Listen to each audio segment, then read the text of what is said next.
silly princess. Oh, hello there. I didn't see you come in. Welcome to Keen on History, and I'm your host, Mr. Keen. Today, we're going to explore the abolitionist movement, which occurred during the antebellum period of American history. This movement's goal was to achieve emancipation of all slaves and the end of racial segregation and discrimination.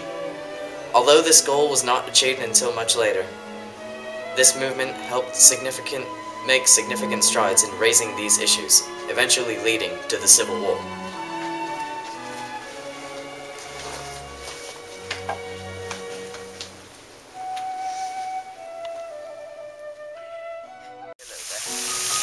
Harriet Tubman was born on Maryland's eastern shore, one of 11 children of Harriet Greene and Benjamin Moss, both slaves.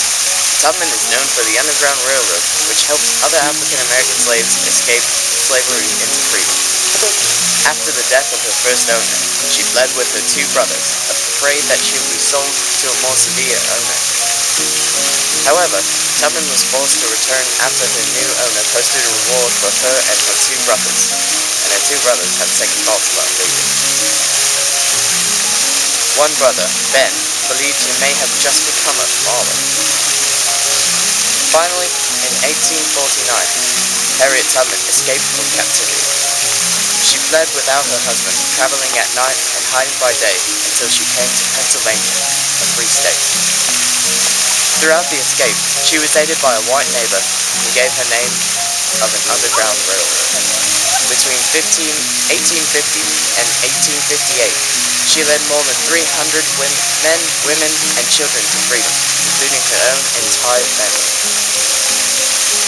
Because of the many slaves lost, slave owners would award anyone with $40,000 for her capture. In her work, Tubman carried a gun, not to fend off enemies, but to go to fugitives who grew faint-hearted or weary and wanted to return. "Live north or die here," she said to children. She also used drugs to quiet crying babies and employed several disguises. It's believed that all of the slaves in Tubman's care made it to safety to the north, despite large bounties offered by her and her charges captured. After Congress passed the Fugitive Slave Act of 1850, which required northern states to return escaped slaves, Tubman settled runways in Canada and what is now Ontario. After living intermittently in Canada, she settled with her parents in Auburn, New York, in the late 1850s, when she spent the rest of her days.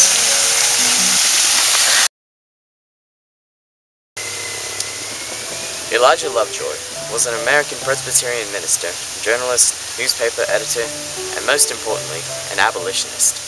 He published many critical accounts of slavery and lynching that angered many slave owners. This bold action, unfortunately, would not go unpunished. After graduating from Waterville College in 1826, he moved to St. Louis, Missouri. In 1834, Lovejoy became the pastor of a Presbyterian church in St. Louis.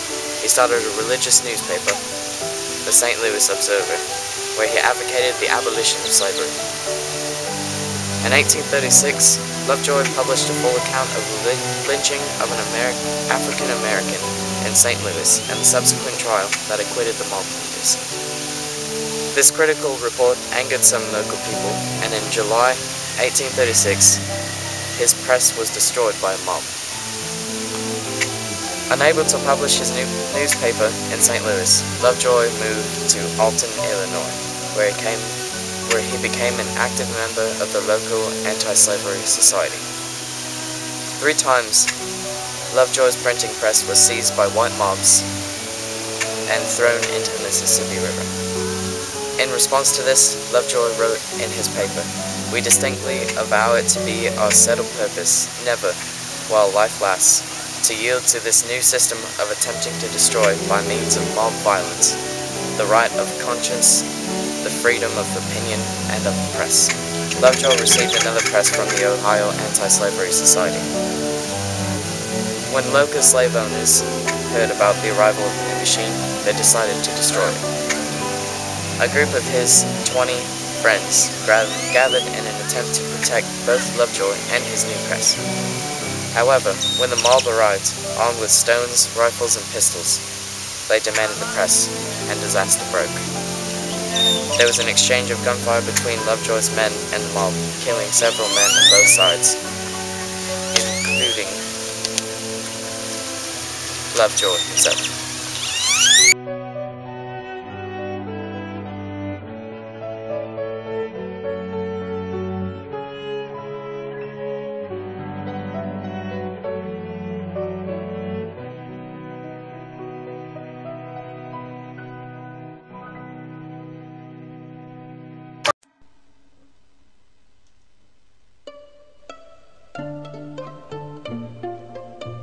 Frederick Douglass was an American social reformer, writer, orator, and statesman.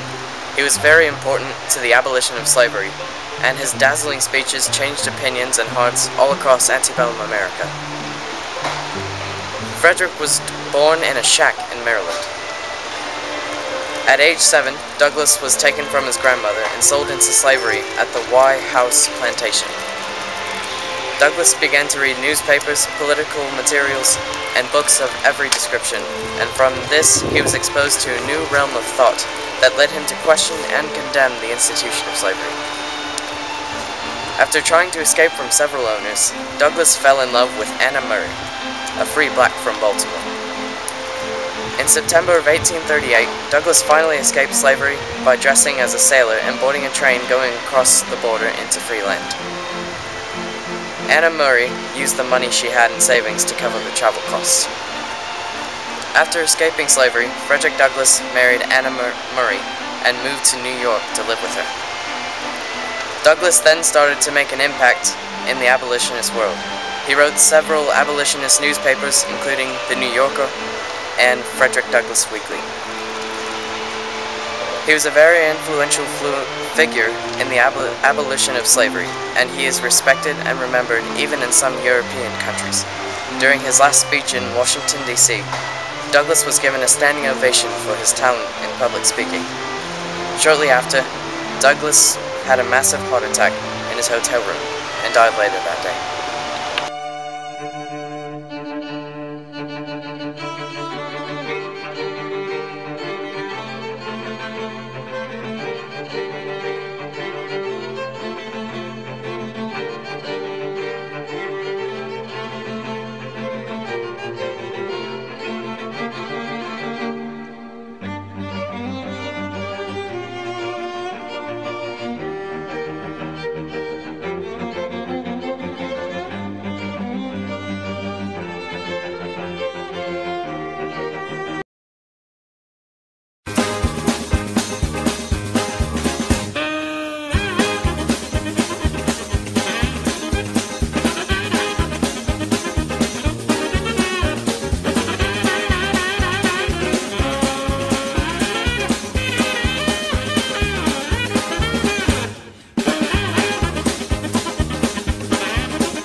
Get back here!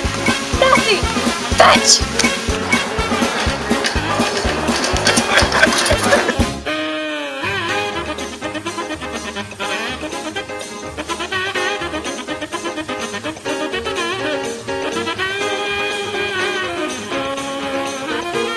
Cotton. Cotton, cotton. That's some pretty neat cotton. It really is. They grow like that, you know. Into little balls. Into cotton balls? Yeah. Of course, Michelle. Okay. No! She ran away!